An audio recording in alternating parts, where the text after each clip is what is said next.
नमो अरिहन्ताणं नमो सिद्धाणं नमो आयरीयाणं नमो वज्झायाणं नमो लोई सव्यसाहुणं।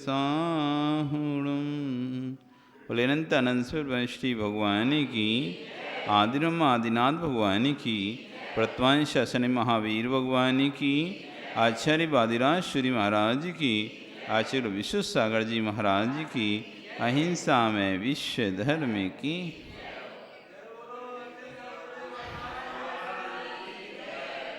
चलें पढ़ेंगे एक साथ।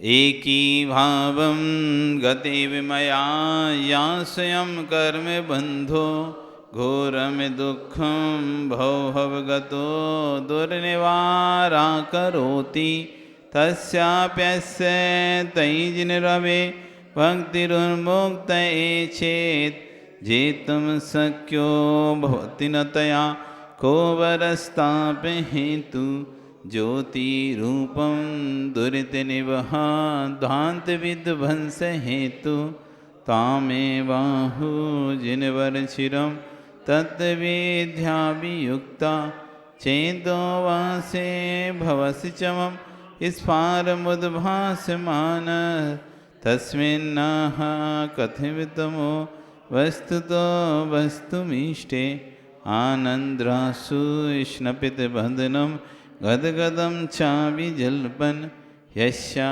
एतत्तैदिणमनः भवन्तं तस्या व्यस्तादपि च सुचिरं देहवल्मीकिमध्यान् निष्कासन्ते विविधविश्वं व्याध्या काद्रविह प्रागेविह त्रिदिवभवना देशता भव्यपुण्यात् पृथ्वी चक्रं कनकमयतां देविनिन्नेत एदं ध्यानद्वारं मम रुचिकरं शान्तिगेहं प्रविष्ट तत्किं चित्रं जिनवपुरितं यस्वर्णीकरोषि लोकस्यैकस्त्वमसि भगवन् निर्निमित्तेन बन्धुस् तय्येवासो सकलविषया शक्तिरप्रत्यनीका भक्तिस्विदां चिरमधिवसन् मामिकां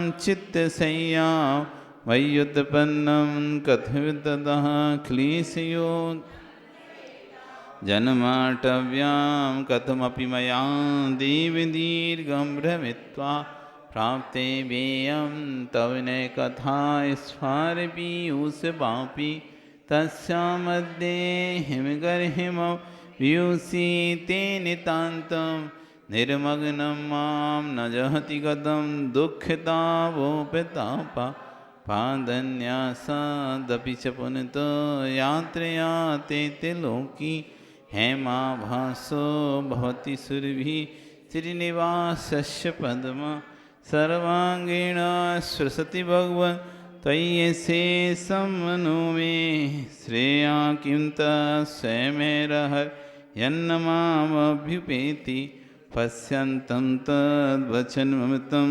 भक्तिपात्र्याप्रवन्तं कर्मारण्यात् पुरुषमस्मानन्दधामप्रविष्टं त्वं दुर्वाराय स्मरमधरं तत्प्रसादे के भूमिं क्रूराकारा कथिरुजा कंठका निलुठन्ति पाषाणात्मा तदितरसमा केवलं रत्नमूर्तिर्मानिस्तम्भो भवति च परस्त्रादिशो रत्नवर्गा दृष्टिप्राप्तो हरति सकतं मानरोगं नराणा प्रत्यासत्तेर्यदि न भवत तस्य तत्शक्ति हेतु। आज हम यहाँ पर 10वें नंबर का श्लोक पढ़ेंगे। हृदया प्राप्तो मरुदपि भवन मूर्तिशैलोपभाई हृदया प्राप्तो मरुदपि भवन मूर्तिशैलोपबाहि सद्या पुंसां निर्वधिरुजा धूलिबन्धं धुनोति ध्यानाहूतो हृदय कमलम यस्य तु त्वं प्रविष्टः तस्याशक्यः कहि भुवने देवलोकोपकारान् हृद्या प्राप्तो मरुदपि भवन मूर्तिशैलोपवाही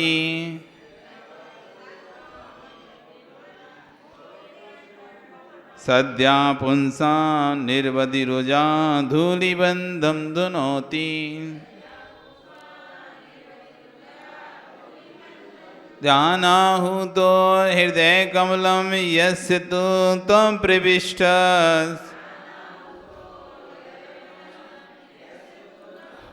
तस्याशक्या कहि भुवने देवलोकोपकारा।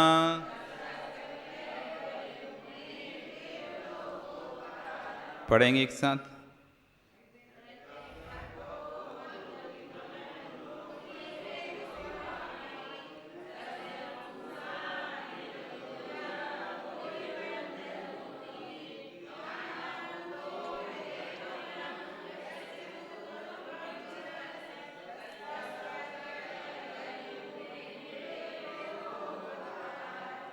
बहुत अच्छा श्लोक है। आचार्य भगवान वादिराज सूरी महाराज इस श्लोक में भगवान के रिद्धियों का वर्णन करते हुए कह रहे हैं, श्रद्धा प्राप्तो मरिदपि भवन मूर्ति शैलोपवाही। भवन मूर्ति शैलोपवाही। हे भगवान, आप जब बैठते हैं कहीं भी, आपकी काया इतनी बड़ी होती है।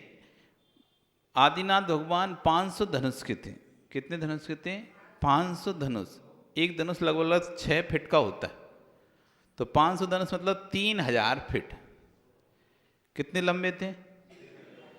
3000 फीट। अब ये आप लगाओ कि ये 15 फीट का ये दिखाई दे रहा है आपको, 12 से 15 फीट की ऊंचाई दिखाई दे रही। 15 फीट की ऊंचाई इतनी है तो 3000 फीट कितना ऊंचा होगा?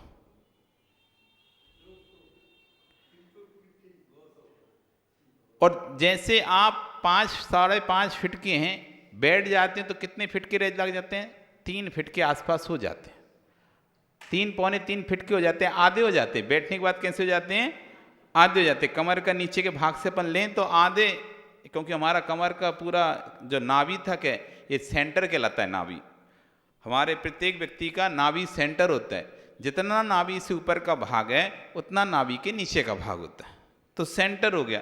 तो यदि 6 फुट का कोई व्यक्ति है तो बैठ गए तो 3 फीट लगभग 5.5 फुट का है तो 3.25 फुट व्यक्ति बैठने पर। अब 3000 के फुट के भगवान जब बैठ भी गए तो कितने बड़े लगेंगे? 1500 फीट। 1500 फीट। अब 1500 फीट कितना बड़ा होता है? दूर से देखे तो ऐसा लगे जैसे कोई पर्वत ही हो। पर्वत श्रृंखलापन देखते हैं ना, पर्वत बड़े बड़े 1000 फीट ऊंचा पर्वत है, 2000 फीट ऊंचा पर्वत है, इतना बड़ा पर्वत है।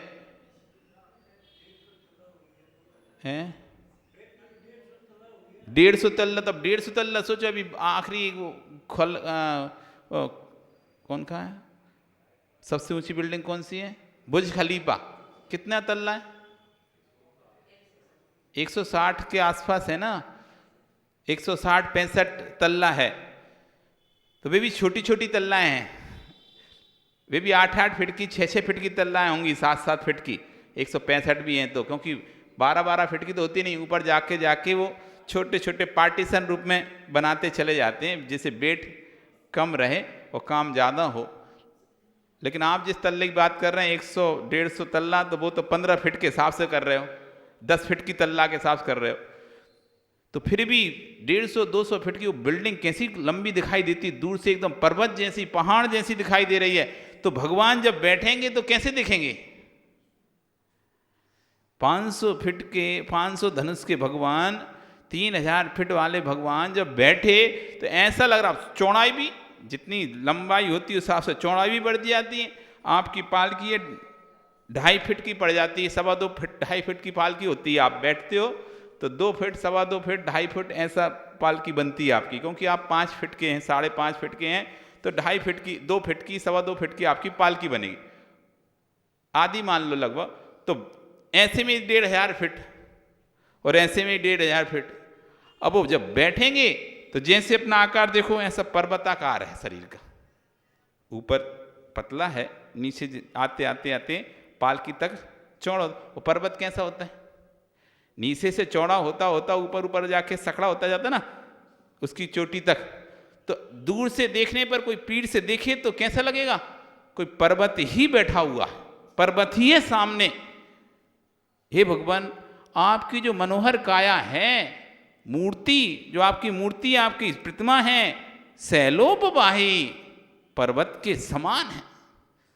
जैसे कि उतंग पर्वत अपने धरा पर स्थित होता है, ऐसे ही आप दूर से पर्वत की भांति दिखाई देते हैं। इतनी विशाल काया आपकी है। 84 खंड का महल था भगवान आदिनाथ का। अब सोचो, अब खुद की ऊंचाई 3000 फीट, खुद की ऊंचाई 3000 फीट, तो आपकी ऊंचाई 6 फीट होती तो आप 12 फीट का तल्ला बनाते हो। आपकी ऊंचाई 6 फीट है तो आप 12 फीट का तल्ला बनाओगे पहला, ऐसे ही बनाते हैं ना। और महल तो और बड़े बड़े बनते हैं, घर, ये तो घर की है, लेकिन महलों की जो ऊंचाई होती है 3 गुनी होती है, 4 गुनी होती है। सामान्य व्यक्ति से महल की ऊंचाई कितनी होती है, उसका पहले ही जो आंगन होता है बड़ा सा, खूब बड़ा रहता है, 20 फीट, 25 फीट, 15 फीट से तो मतलब 20 से ऊपर ही रहता है, इतना बड़ा बड़ा महल रहता है। तो 84 खंड का महल था उनका, 84 खंड थे उसमें। अब वो सोचो महल कितना बड़ा होगा, 3000 फीट के तो खुद ही हैं। अब एक तल्ला 6000 फीट की, उनसे डबल मान के चले अपन, तो जब पहली 6000, दूसरी 6000 चले जाओ तो 84 गुणे 6000, कितना बड़ा महल होगा उनका, 84 खंड का महल। इसलिए तो भरत चक्रवर्ती अपने खंड के 84वें खंड पर खड़ा होकर सूर्य विमान में स्थित प्रतिमाओं के दर्शन कर पाता है। कितनी ऊपर रहता होगा वो, कितनी ऊपर, 84 गुणे 6000 करो कितना होता है, इतने 1000 फीट ऊपर। इतना बड़ा महल था भगवान आदिनाथ स्वामी का, इतना बड़ा। आपके पास कितना बड़ा है, क्यों रमेश? 84 फीट भी नहीं होगा, 84 फीट का भी नहीं होगा तुम्हारा। 2 तल्ला भी हुई तो 30 फीट ज्यादा से ज्यादा, 30 फीट, 84 फीट का भी नहीं होगा, 84 फीट का। तो कह रहे हैं हे भगवान, आपका मूर्ति सैलोब भाई, आपका शरीर रूपी पहाड़, आप जहां बैठ जाते थे तो आपका शरीर पर्वत के जैसे हो जाता था। तो आपका शरीर रूपी पर्वत, जिससे जो मनोहर वायु बहकर निकल रही है, स्पर्शित हो रही है। भगवान जब बैठेंगे तो स्वाभाविक हवा, आप भी बैठते हैं तो हवा से स्पर्शित होकर निकलती है ना, ऐसी भगवान बैठे हुए हैं, ध्यान में बैठे हुए हैं, अपने ध्यान में लीन है, और वायु वहां से निकल रही है, बह रही है और उनके शरीर को स्पर्शित कर रही है। हे भगवान, आपके शरीर रूपी पहाड़ से, पर्वत से, इसके समीप से बहने वाली जो मनोहर वायु है, वो आपको स्पर्शित करती हुई जब जाती है, और जो भी पुरुष दीन दुखी बीमार होता है, जब उसको स्पर्शित होती है वो निरोगी हो जाता है। क्यों? क्योंकि आपके अंदर रिद्धियां हैं।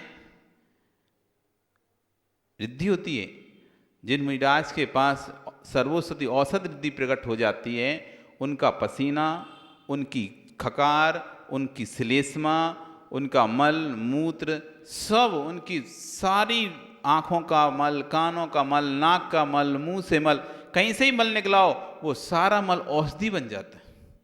वो उससे स्पर्शित वायु यदि किसी रोगी पुरुष को स्पर्शित हो जाए तो व्यक्ति ठीक हो जाता है।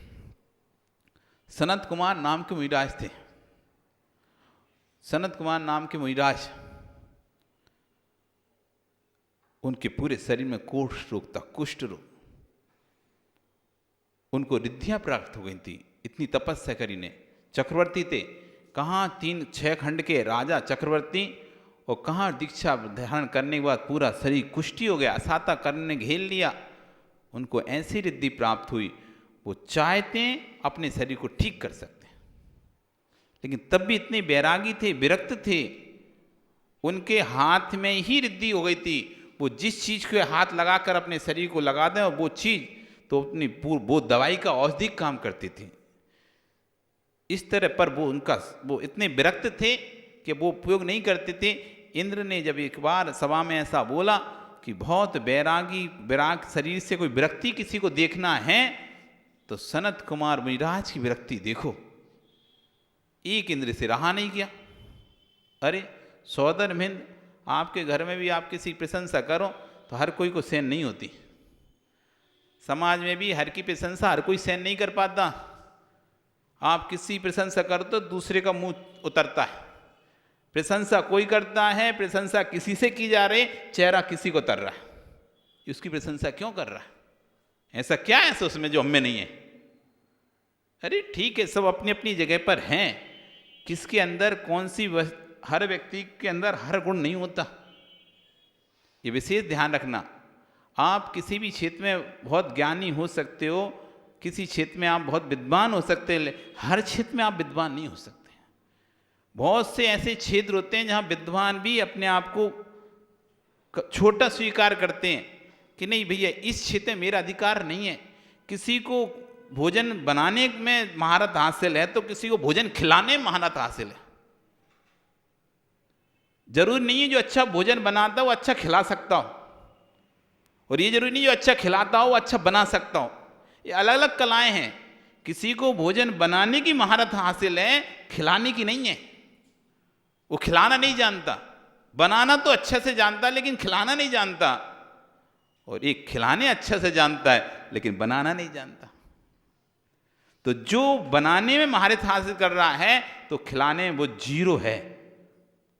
यदि दूसरा व्यक्ति खिलाने में यदि अपनी प्रशंसा लूट रहा है लोगों से, तो बनाने वाले को ये अंदर भावना नहीं लाना चाहिए, अरे बनाए तो हमने था और सब इसकी प्रशंसा कर रहे हैं। और यदि बनाने वाले में महाय रहस्य और खिलाने वाले से के सामने लोग बनाने वाले की तारीफ कर रहे हैं, तो खिलाने वाले को ये भाव नहीं लाना, खिला तो हम रहे हैं अच्छे से, तारीफ उसकी कर रहे हैं। होता है कई बार, बहुत सी बार होता है। कोई सामग्री बनाई किसी ने, तारीफ किसी की हो जाती है, और कोई तारीफ किसी की होना होता है, देता कोई और तारीफ कोई और ले लेता है। तो बहुत सारी बार मिलता है ऐसा। तो पर इसमें कह रहे हैं कि इसमें जलन नहीं करना चाहिए। और सबसे बड़ी मतलब कहते हैं ना, जैसे लकड़ी में घुन और व्यक्ति में जलन। लकड़ी में घुन, जैसे लकड़ी में एक बार घुन लग जाए तो वो लकड़ी को फिर पूरा अंदर ही अंदर खोखला कर देती, अब कोई बचाव नहीं उसका। एक बार लकड़ी में घुन लग जाए तो अंदर ही अंदर उसको क्या करती है, ऊपर से तो अच्छी दिखती है लकड़ी, ऊपर से तो साफ दिखेगी, लेकिन अंदर ही अंदर उसको अंदर ही अंदर कमजोर करती जाएगी, खोखला करती जाएगी। और एक समय ऐसा आएगा, तुमने थोड़ा सा भी उसको हाथ लगाया और पुच्छ बुसूरा सा सारा फोका फोका सा निकल आएगा।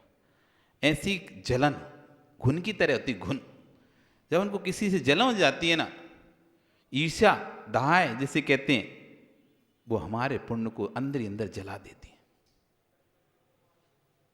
वो आपके पुण्य को अंदर ही अंदर जला देती है, आपको पता नहीं चलता। ऊपर से आपको तो अच्छे दिखाई दोगे, लेकिन अंदर ही अंदर वो आपके सारे पुण्य को जलाकर राख कर देगी।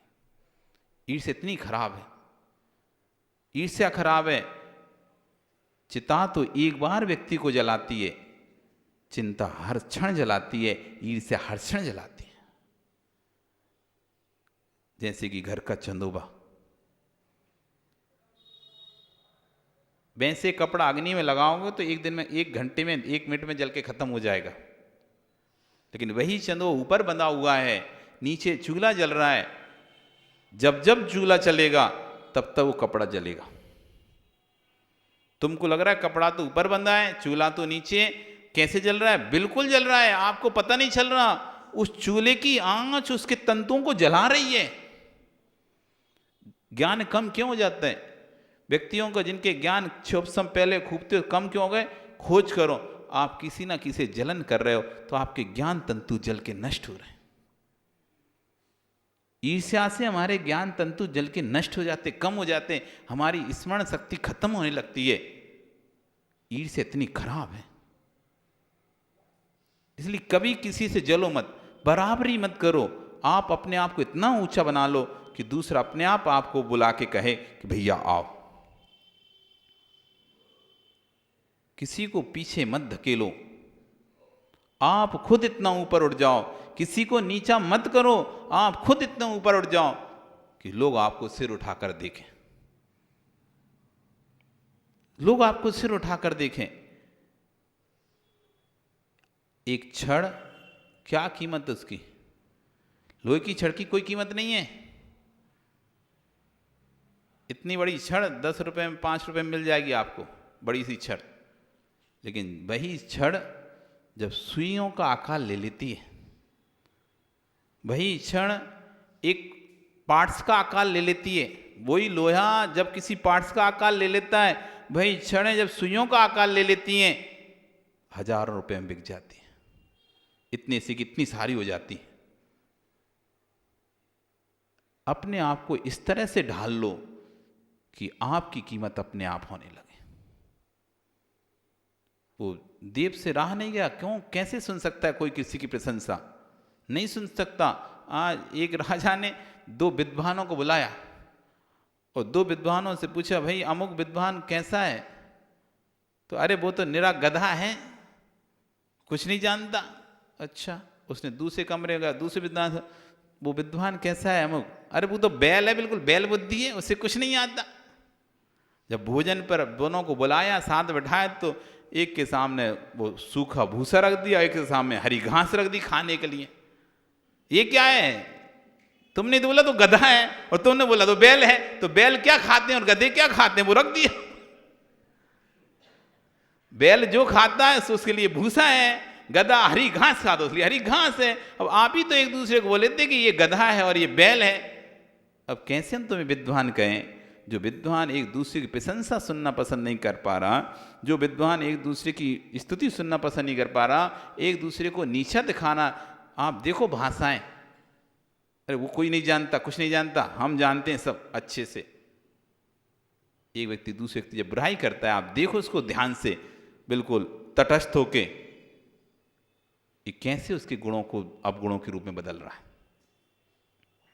इसलिए कभी मत जलना किसी से।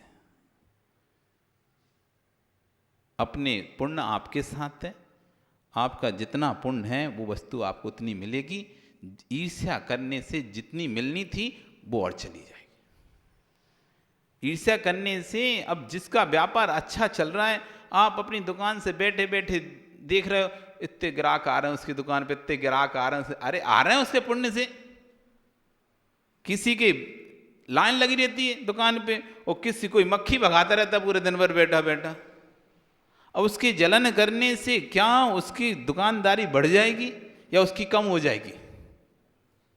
कई लोग आपने देखे ना, सीजन का समय रहता है, भरा सीजन का समय रहता है, और बहुत से लोग खाली बैठे रहते हैं सीजन के समय में, चल ही नहीं रही उनकी दुकान पे, कोई आ ही नहीं रहा। और एक ऐसा व्यक्ति है 2 घंटे, तो एक तो बहुत लेट दुकान खोली, जैसी दुकान खोली तो ग्राहक ऐसे मधुमक्खी जैसे छत्ते जैसे भिनकने लगे उसके घर दुकान पे। और एक सुबह से खोले बैठा था, कोई नहीं आया, तो जैसे ही खोली उसने 11 बजे, और मधुमक्खी छत्ते जैसे उसके भिनकने लगे कस्टमर उसके यहाँ। उस दूसरा सोच रहा, हम भी तो बैठे थे, हम भी तो वही माल बेच रहे हैं, उसी रेट में माल बेच रहे हैं, वही माल बेच रहे हैं, तब भी तो उसके यहाँ जा रहे हैं, हमारे यहाँ तो कोई आ ही नहीं रहे। भाई इसमें उसकी क्या गलती? ये तो आपका जितना पुण्य आप थे, अब उतना ही पुण्य आपके, उतना धन आपको मिल जाएगा। अब वो चाहे सुबह मिले, चाहे दोपहर मिले, चाहे शाम को मिले, कभी मिल जाएगा पूरे समय में। अब जिसने जितना ज़्यादा पुण्य संचय करके रखा था, उसको उतना धन मिल रहा है, लोग आ रहे हैं। इसमें जलन नहीं करना चाहिए किसी को। को किसी को अधिक स्थान मिल रहा है कि किसी को कम स्थान मिल रहा है, इसमें कोई भैया सब अपने अपने पुण्य से अपने अपने यश कीर्ति नाम कर सब पढ़े ना, अयस कीर्ति नाम कर, यश कीर्ति नाम, सुभग दुर्भग, सुस्वर दुस्वर, तो कोई अच्छा लग रहा है कोई नहीं लग रहा। अब इसमें वो ना कह रहे कि भेदभाव कर रहे, आप तो भेदभाव नहीं कर रहे, ये तो कर्म ने ही ऐसा सिद्धांत बनाया है, वो व्यक्ति सबको अच्छा लग रहा है और ये व्यक्ति नहीं लग रहा अच्छा, जबकि ना तो उसने कुछ दिया ना उसने कुछ लिया। कोई व्यक्ति ने कुछ दिया नहीं, कोई व्यक्ति ने कुछ लिया नहीं, फिर भी सभी व्यक्ति तुमको तो ना कुछ देते ना लेते, फिर भी सभी व्यक्ति तुम एक से पसंद थोड़ी ना आते हैं। किसी से बात करने का मन होता है, किसी को नहीं होता बात करने का मन, ना तो जबकि ना जिससे बात करने का मन हो रहा है ना उसने कुछ दिया, और जिससे बात करने का मन नहीं हो रहा ना उसने कुछ लिया तुमसे, तब भी तुम एक व्यक्ति से अच्छे से बात कर रहे हो और एक व्यक्ति से बात नॉर्मल बात कर रहे हो, नहीं कर रहे बात अथवा, तो इसमें उसका क्या दोष? ये तो उस व्यक्ति के ही नाम कर्म का दोष है, वो नहीं लग रहा अच्छा, किसी को अच्छा लग रहा है किसी को नहीं लग रहा, किसी को उसकी बात अच्छी लगे नहीं लगे, स्वयं के, इसलिए ईर्ष्या नहीं करो, अपने ही कर्म का जैसा यथार्थ वो था वो मिल रहा है। वो देव से रहा नहीं गया, वो जाके परीक्षा करने के लिए जाता है, देखते हैं कैसी विरक्ति है। गया देखा मुनिराज का पूरा शरीर कुष्ठ रोग से था, मुनिराज ध्यान में बैठे हुए हैं। उसने युक्ति लगाई क्या की जाए, एक वैद्य का रूप बना लिया और वैद्य का रूप बनाकर उस जंगल में घूमने लगा। कैसा भी पुराना रोग हो, कितना भी पुराने से पुराना रोग हो, एक औषधि में रोग ठीक हो जाएगा, एक औषधि में रोग ठीक हो जाएगा। अब वो बार बार यहाँ से लावा लगाया, कैसा भी रोग हो, कैसा भी कोई रोग, अब महाराज अपने ध्यान में, अब उनका बार बार वो भटक रहा है इधर उधर से, तो महाराज नाक खुली, भैया इधर तो आओ, तुमको यहाँ पर कौन मरीज दिखाई दे रहा है? आप बस्ती में जाओ, बस्ती में जाओ, वहाँ पर कोई ना कोई रोगी मिलेगा, आपसे इलाज कराएगा, यहाँ तो कोई रोगी है ही नहीं है। तो वैद्य कहते आप तो हो रोगी, देखो पूरा शरीर कैसा आपका जीर्ण हो रहा है, कैसी पूरे शरीर से पीप बह रही है, कैसा आपके, तो आप ही अपना इलाज करा लो। वो कहता है हाँ बात तो सही है, शरीर तो, पर मुझे तो उससे ही बड़ा रोग लगा हुआ है। अब इंद्र कहता है देखो, इधर स्वयंद्र कह रहा था उसको शरीर से विरक्ति है, उसे रोग मुख कुछ नहीं रहा, और इधर कहता मुझे तो इससे भी ज्यादा बड़ा रोग है, मतलब इसको तो खुद इच्छा है, मतलब मैं ठीक हो जाऊं। तो पूछता है कौन सा रोग है? तो सनत कुमार भी तुम सच बताओ, तुम्हारे पास औषधि हो तो मैं अपना रोग बताऊं, मेरे पास हर मर्ज की दवा है। अब वो तो परीक्षा लेना था ना उसे, तो कोई सी भी ऐसा रोग नहीं है जो मैं दूर नहीं कर सकता हूं, आप तो बताओ कौन सा रोग लगा है। मुझे जन्म मरण, जन्म जरा मृत्यु, ये 3 लोग लगे हैं, आप इसकी कोई दवाई हो तो फटाक से दो मुझे। उधर उसका चेहरा देख रहा है, हम शरीर के रोगों की बात कर रहे हैं, ये आत्मा की रोगों की बात कर रहा है। हम शरीर के रोगों की चर्चा कर रहे हैं और ये आत्मा की रोगों। तो वो कहता है मैं शरीर का वैद्य हूं, आत्मा का वैद्य नहीं हूं। आप में शरीर में कोई रोग हो तो बताओ। तो सनत कुमार कहते हैं शरीर का रोग मुझे ठीक करना होता तो मैं कब का कर लेता। तुमको क्या लगता है मुझे शरीर के रोग के लिए इतनी तपस्या कर रहा हूं, या उसको उसके उपचार के लिए आपको औषधि चाहिए? शरीर का मुझे ठीक करना हो तो उन्होंने तुरंत वहां से धूल उठाई जमीन से और ऐसे अपने शरीर पे लगाई, पूरा कुष्ठ रोग दूर हो गया। क्या तुम शरीर के रोग की बात कर रहे? शरीर का रोग मुझे ठीक कब का कर लेता, मुझे शरीर के रोग से कोई मतलब ही नहीं है, मुझे तो अपने आत्मा के रोग को दूर करना है, उसकी कोई दवा है तो बताओ। सुदेव भैया हाथ जोड़ के खड़ा हो गया, हम तो परीक्षा करने आए थे, हमारे पास इस रोग की दवा नहीं है, इस रोग की दवा तो स्वामी आपके पास ही है। तो रिद्धियां प्राप्त हो जाती, तपस्या करते रिद्धियां प्राप्त हो जाती है, औषध रिद्धि होती है। तो तीर्थंकर को 64 रिद्धियां मिलती हैं, केवल ज्ञान रिद्धि 64वीं रिद्धि होती है। गणधर के पास 63 रिद्धियां होती हैं, एक रिद्धि नहीं रहती केवल ज्ञान रिद्धि, लेकिन तीर्थंकर के पास वो भी रिद्धि रहती है। तो 64 रिद्धिधारी होते हैं तीर्थंकर, उनके पास औषध रिद्धि रहती है। जब भी वो कहीं भी बैठ जाएं तो उससे उनके शरीर से स्पर्शित वायु किसी दूसरे को स्पर्शित हो जाए तो वह ठीक हो जाता है। हे भगवान, आपके शरीर रूपी पर्वत के समीप से बहने वाली वायु जब शीघ्र ही पुरुषों को उनके रोगों से छुटकारा दिला देती है, जैसे ही वो दूसरे पुरुषों को स्पर्शित होती है तो दूसरा पुरुष रोगों से ठीक हो जाता है। फिर ध्याना हो तो हृदय कमलम यस्य तु त्वं प्रविष्टम, फिर मैंने ध्यान के द्वारा आहूत यानी ध्यान के द्वारा आपकी आहुति लेकर यानी आपको स्मरण करके हृदय कमलम अपने हृदय रूपी कमल में तुमको प्रविष्ट करा लिया है। आपको मैंने अपने हृदय रूपी कमल पर बिठा लिया है ध्यान के माध्यम से। तस्या सक्या कहीं भुवने देख ले को उपकारा, फिर जगत में ऐसा कौन सा उपकार है जो मेरे द्वारा दूसरों का नहीं किया जा सकता। जब एक हवा आपसे स्पर्शित होकर निकलती है तो सबका उपकार करती हुई चली जाती है, सबके रोगों को दूर करती हुई चली जाती है। फिर तो मैंने आपको अपने हृदय में विराजमान कर लिया है। अब मैंने जब आपको अपने हृदय में विराजमान कर लिया मतलब आप मेरे पूरे संपूर्ण हृदय से स्पर्शित हो रहे हैं, मैं आपको पूरी रूप से स्पर्शित कर रहा हूं। अब मैं ऐसा लोक का कौन सा कल्याण है जो मेरे हाथों से संभव नहीं है। अब मैं यदि किसी रोगी को यदि हाथ लगा दूं उसका रोग क्यों दूर नहीं होगा। वो तो हवा आपसे स्पर्शित कर निकल चुकी थी तब उसमें ताकत आ गई, फिर तो आप तो अभी मेरे हृदय में ध्यान के माध्यम से बैठे ही हो। अब मैं किसी को भी दी आपका नाम जर्पण करके हाथ लगा दूं तो वस्तु कैसे निरोगी नहीं होगी, वो व्यक्ति कैसे निरोगी नहीं होगा।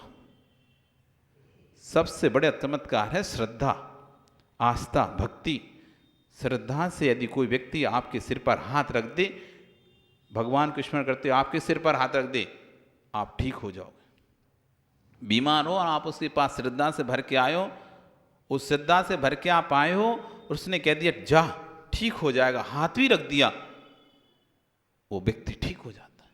विमल सागर महाराज लोग श्रद्धा से उनके पास जब जाते थे वो कहते थे हाँ जा ठीक हो जाएगा, भाग यहां से, ये माला फिर ले नमकार की, वो व्यक्ति ठीक हो जाए, जा तेरा काम बन जाएगा। वचनन शक्ति जाती है उसमें। जो श्रद्धाओं से कोई व्यक्ति किसी के पास जाता है वो अंतरंग से उसके अंदर से एक आवाज निकलती है, वो काम हो जाता है। क्यों? जिस जो कह रहा है उसने अपने हृदय में भगवान को विराजमान करके रखा है। पूर्ण श्रद्धा से वो भक्त है भगवान का, इसलिए उसके द्वारा कहा हुआ शब्द सत्य हो रहा है। उसके द्वारा हाथ लगाने से वस्तु व्यक्ति निरोगी हो रहा है। ये क्या चमत्कार है? कोई चमत्कार नहीं। उसके अंदर भगवान के प्रति असीम आस्था है, असीम भक्ति है। उसने अपने भावों के ध्यान के माध्यम से भगवान को अपने हृदय में स्मरण करके रखा है। जब वायु भगवान से स्मरण होकर निकलती है तो लोगों को ठीक कर देती है। फिर तो जिसने हृदय में ही भगवान को विराजमान कर लिया है, ऐसा जगत का कौन सा लोक का उपकार है? लोकोपकार, लोक का कौन सा उपकार है? कहाँ ही भुवने, इस 3 भुवन में ऐसा कौन सा लोक का उपकार है? तस्या अशक्या, जिसे करने वो अशक्य हो, अर्थात तीनों लोगों को उपकार कर सकता है वो व्यक्ति। इसी को पद्य के माध्यम से कहा, तब छवि रूपी पर्वत को जो सुखद पवन छू कर आता। आपके पर्वत रूपी शरीर को जो सुखद पवन छूकर आता है, भय मानव की सुचिर रोग रज आकर शीघ्र झड़ा जाता। जैसे किसी को धूला लगी हो और हवा चले तो जैसे धूला छूट जाती है ना, ऐसी वो हवा जैसी स्पर्शित होती है तो रोग रूपी रज धूल उसकी तुरंत नष्ट हो जाती है। हृदय कमल में ध्यान मार्ग से जिसके आप प्रविष्ट हुए, जिसके हृदय कल में आप ध्यान के माध्यम से प्रवेश प्राप्त कर चुके हैं, अंदर में पहुंच चुके हैं, उसे असंभव क्या इस जग में दूर समस्त अनिष्ट हुए। अब उसे जगत में क्या संभव है? उसके द्वारा खुद के भी अनिष्ट दूर हो सकते हैं और दूसरों के भी अनिष्ट दूर हो जाते हैं। इस तरह 10वें श्लोक में आचार्य भगवान ने भगवान को जो हृदय में धारण करता है, भगवान को जो अपने हृदय में बैठाता है, वो जगत के सभी उपकार को कर सकता है, ऐसा इस श्लोक में कहा गया। कल आगे 11वां नंबर श्लोक बहुत ही मनोहर, बहुत ही सुंदर श्लोक आने वाला है, उसको हम कल समझेंगे। आज इतना ही आपका समय हो, कल फिर आओगे, पर्याय रही तो पुनः हम 11वें नंबर के श्लोक पुनः यहाँ पर हम समझेंगे। बोली भगवान महावीर स्वामी की चिरवाणी स्तुति।